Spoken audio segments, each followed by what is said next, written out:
টঙ্গী বাজার আপনাদেরকে একটু তথ্য দিয়ে রাখি। টঙ্গী বাজার কিন্তু রাজধানী সহ রাজধানীর পার্শ্ববর্তী যে এলাকা, সেই এলাকায় কিন্তু আসলে এখানে বিশাল একটি বাজার রয়েছে টঙ্গী বাজার। অর্থাৎ এই বাজার থেকে মূলত তাদের দৈনন্দিন যে কাঁচা বাজার থেকে শুরু করে সব কিছু কিন্তু আসলে তারা আমদানি রপ্তানি করে থাকে। এই আলোকে মূলত টঙ্গী বাজারে একটি বেইলি ব্রিজ রয়েছে, সেটি কয়েক মাস আগে এটি আসলে ভেঙে পড়ে যায়। এরপর থেকে কিন্তু ভোগান্তিতে পড়ছে এই রাস্তা চলাচলত যত যাত্রী পরিবহন, এবং সবচেয়ে বেশি যে ভোগান্তিতে পড়ছে সেটি হচ্ছে টঙ্গী বাজারের ব্যবসায়ীরা। এই ব্যবসায়ীরা কিন্তু আসলে তারা বলছে তাদের মালামাল এবং যারা এই বাজারে ক্রয় বিক্রয় করতে আসে, যারা ভুক্তভোগীরা, তারা কিন্তু এখানে বিভিন্ন দুর্ঘটনা পড়ে, ভোগান্তিতে পড়ে। সেই আলোকে আজকে তারা যারা ব্যবসায়ী রয়েছে এবং সাধারণ মানুষের এসে তারা এই ব্রিজের দাবিতে মূলত তারা একটি মানববন্ধন করে প্রায় ঘণ্টাখানেক হয়েছে। সেই মানববন্ধনে কিন্তু রাজধানীর উত্তরা সহ টঙ্গীর প্রায় 13 কিলোমিটার অধিক যানজট সৃষ্টি হয়েছে। আমি যদি একটু দেখাই যে আমার পিছনে যে অংশটি, এটি হচ্ছে গাজীপুরের অংশ, এখানেই প্রায় 13 কিলোমিটারের পর্যন্ত প্রায় যানজট হয়েছে। এবং রাজধানীর যে অংশটুকু সেটি এয়ারপোর্ট ছাড়িয়ে প্রায় খিলক্ষেত পর্যন্ত আসলে ছাড়িয়েছে। এই যে তথ্যটি কিছুক্ষণ আগে কিন্তু ট্রাফিকের ঊর্ধ্বতন যে কর্মকর্তা রয়েছে, সেই কর্মকর্তার কাছে কিন্তু আমরা কিন্তু জেনেছি এখনো পর্যন্ত তারা সেই কার্যক্রমগুলি করছে। কার্যক্রমের মধ্যে বলা হচ্ছে যে সাধারণ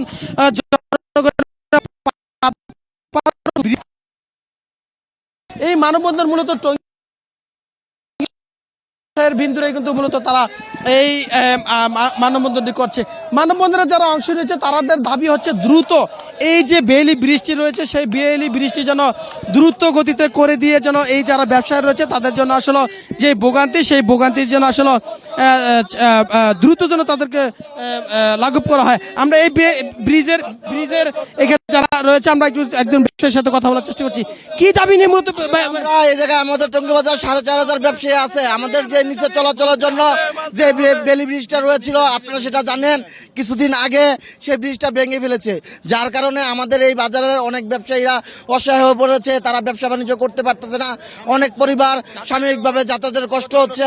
বয়োজ্যেষ্ঠ মহিলা যারা ছিল, বৃদ্ধ শিশু, আবাল বৃদ্ধ, স্কুলের বাচ্চারা যারা ছিল, তারা কিছু করতে পারতেছে না। সামনে ঈদ, আপনারা জানেন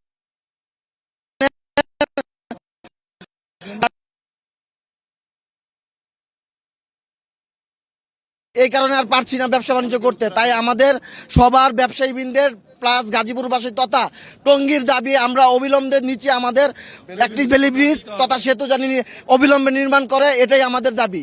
আমাদের এই যে ব্যবসায়ীরা তারা কিন্তু বলছে যে তাদের যে দাবি, সেই দাবি হচ্ছে যে তাদের যে ব্রিজটি, অর্থাৎ টঙ্গী বাজারের যে ব্রিজটি, এই ব্রিজটি যেন দ্রুত তাদের সংস্করণ করে যেন বাজারের যে ব্যবসায়ী রয়েছে এবং যারা রয়েছে তারা যেন তাদের জন্য আসলে লাঘব করা হয়, বৃষ্টি যেন দ্রুত যেন আসলে তাদেরকে করে দেওয়া হয়। এই যে আসলে ঢাকা ময়মনসিংহ মহাসড়কের যে ফ্লাইওভারটি রয়েছে, এই ফ্লাইওভারে কিন্তু দুই পাশেই কিন্তু তারা এইভাবে অবরোধ করে তারা বিক্ষোভ করছে।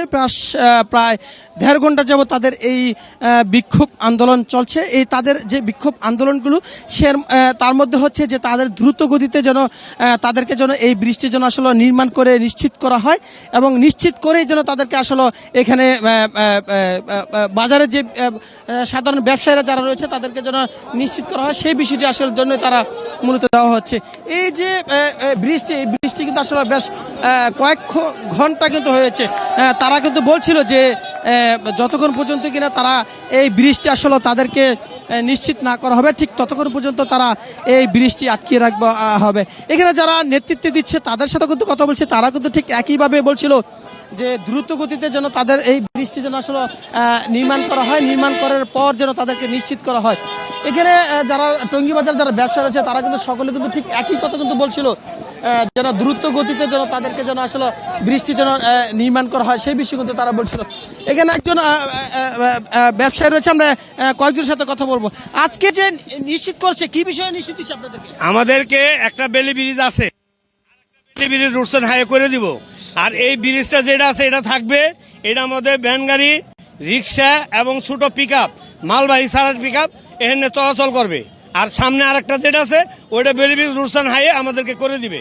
এবং আমাদেরকে আমাদের বাজার সমিতিকে একটা দায়িত্ব দিছে, আমাদেরকে একটা অ্যাপ্লিকেশন দিতে হবে, বিডব্লিউডিকে আমরা একটা অ্যাপ্লিকেশন দিব। এটা হইলেই আমাদের মনে করেন যে ব্রিজ সচল হয়ে যাবে, স্থায়ীভাবে দুটোটা বেইলি ব্রিজ হয়ে যাবে আমাদের ইনশাআল্লাহ। বাজারে কি কি ক্ষতি হচ্ছে? আসলে এটা তো বাজার বলতে না, এটা সর্বজনীয়।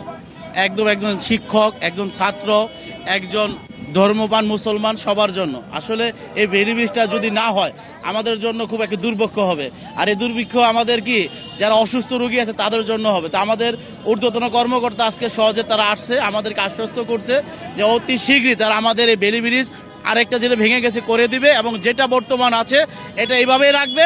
এটাতে কোনো ভারী মালামাল যেন বহন না হয়, হালকা যানবাহন চলাফেরা করে আমাদেরকে দায়িত্ব দিয়েছে। আমরা তার আশ্বাসের প্রেক্ষিতে আজকে আমরা যে শান্তিপ্রিয় অবরোধ করেছি, এটা ব্যবসায়ী সহ সমাজের সর্বস্তরের জনগণ এটা উপস্থিত ছিল, আমরা এটা প্রত্যাহার করে নিয়ে গেছি। যদি আমাদের দাবি যদি তারা অতি শীঘ্রই পালন করে, আমাদের আর কোনো দাবি নাই। আর যদি তারা তালবাহানা করে, আমরা আবারও এলাকার জনগণকে নিয়ে সব জনতাকে নিয়ে আমরা আবার রাস্তায় বসবো। আমাদের ন্যায্য দাবি আদায় হওয়ার আগ পর্যন্ত আমরা এই আন্দোলন চালিয়ে যাব। আসলে এই যে ব্যবসায়ীরা যারা রয়েছে তাদের কাছে কিন্তু ঠিক একইভাবে বলছিলাম, একইভাবে শুনছিলাম। এখানে আরেকজন ব্যবসায়ী আছে, আমরা তার কাছে একটু কথা শুনবো। এই যে আপনাদেরকে আশ্বস্ত করছে, তাহলে এখন তো ব্যবসায় তার কোনো সমস্যা হচ্ছে না। আজকের এই ঘটনাটা কোনোভাবেই ঘটতো না। কর্তৃপক্ষকে আমরা বিভিন্ন ব্যবসায়ী মহল থেকে আমরা বারবার যোগাযোগ করার চেষ্টা করেছি, তারা কর্ণপাত করে নাই বিধায় আজকে ব্যবসায়ীরা কিন্তু এখানে অবরোধ করছে। যাই কর্তৃপক্ষ আশ্বস্ত করেছে, আমরা তার আশ্বস্তর প্রতি বিশ্বাস রেখে আমরা আজকের কর্মসূচি স্থগিত ঘোষণা করছি। পরবর্তী সময় যদি এই বাস্তবায়ন না করে চলমান ব্রিজ চলমান থাকবে, স্থায়ী ব্রিজ না হওয়া পর্যন্ত আমরা কর্মসূচি আপাতত স্থগিত করলাম। ধন্যবাদ আপনাকে, ধন্যবাদ। আসলে যে বিষয়ে জানছিলাম যে এখানে যারা ব্যবসায়ী রয়েছে তারা কিন্তু বলছিল যে এই যে ব্রিজটি আসলে তাদের জন্য স্থায়ীকরণ করা হয়, টঙ্গী বাজারের ব্যবসায়ী যারা রয়েছে সকল ব্যবসায়ের জন্য আসলে যেন নিরাপত্তা দেওয়া হয়, তাদের জন্য যোগাযোগ জন্য আসলে সুগম করা হয়। যেই বিষয়ে কিন্তু আজকে প্রায় 1.5 ঘন্টা যাবত ঢাকা ময়মনসিংহ মহাসড়ক অবরোধ করে রেখেছিল। সেখানে কিন্তু 13 থেকে 14 কিলোমিটার রাস্তা যানজট হয়েছিল, ভোগান্তিতে পড়েছিল যাত্রী সহ পরিবহনরা। সেটি কিন্তু কিছুক্ষণ আগেই আমরা দেখেছি যে তাদের দাবি দেওয়া যেগুলো ছিল মেনে নিয়েছে। এখন ঢাকা ময়মনসিংহ মহাসড়ক চিত্র যদি আমি একটু দেখানোর চেষ্টা করি, সেই চিত্র কিন্তু অনেকটাই কিন্তু স্বাভাবিক হয়েছে, অর্থাৎ যান চলাচল চলছে। এখানে ট্রাফিক পুলিশ সহ ঊর্ধ্বতন পুলিশ প্রশাসন কিন্তু ঘটনাস্থলে এসেছে, ঘটনাস্থলে এসে কিন্তু তারা কিন্তু বিষয়টি কিন্তু নিশ্চিত করেছে, এবং সেই বিষয়টিকে আমরা কিন্তু দেখছি যে ঢাকা ময়মনসিংহ মহাসড়ক এখন অনেকটাই সচল, অর্থাৎ যত পরিবহন রয়েছে সেটি আসলে যেহেতু প্রায় 13 থেকে 14 কিলোমিটার যানজট সৃষ্টি হয়েছে, সেটি আসলে ট্রাফিক পুলিশ বলছে খুব দ্রুত সমাধান হচ্ছে। অর্থাৎ এই যে ভোগান্তি কিন্তু প্রায় ট্রাফিক পুলিশ বলছে অনেকটাই তাদের ব্যাক পেতে হচ্ছে, অনেকটাই সমাধান হয়ে যাচ্ছে। সেটা আসলে সময় লাগার সম্ভাবনা রয়েছে। তো এ ছিল আমার কাছে টঙ্গী ব্রিজের এলাকার বেইলি যে ব্রিজটি হচ্ছে, সেই বেইলি ব্রিজের মানববন্ধনের সর্বশেষ